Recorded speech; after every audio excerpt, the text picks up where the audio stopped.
शासनाच्या 300 कोटी वृक्ष लागवड अभियानांतर्गत उत्तर सोलापूर तालुक्यातील हिरज येथील जिल्हा रेशीम कार्यालयाच्या परिसरात विविध प्रकारच्या वृक्षांची लागवड करण्यात आली। यावेळी विद्यार्थी, अधिकारी, कर्मचारी, शेतकरी आणि पर्यावरण प्रेमींनी मोठ्या संख्येने सहभाग घेत एक पेड़ मां के नाम हा पर्यावरण संवर्धनाचा संकल्प केला।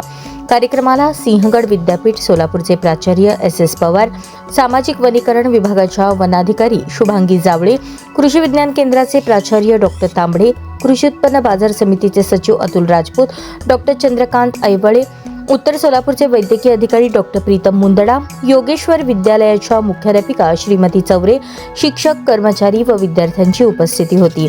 तसेच प्रगतिशील रेशीम उद्योजक शेतकरी सौदागर पांडव, रेशीम विकास अधिकारी VS पवार, क्षेत्रीय अधिकारी बाळासाहेब सूर्यवंशी, महादेव गावंड तसेच परिसरातील पर्यावरण प्रेमीही मोठ्या संख्येने सहभागी झाले।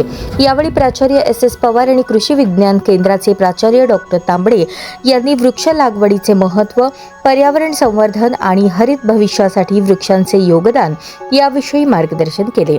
कार्यक्रमाच्या शेवटी उपस्थितांनी एक पेड़ मां के नाम या उपक्रमांतर्गत वृक्ष संवर्धनाचा संकल्प केला।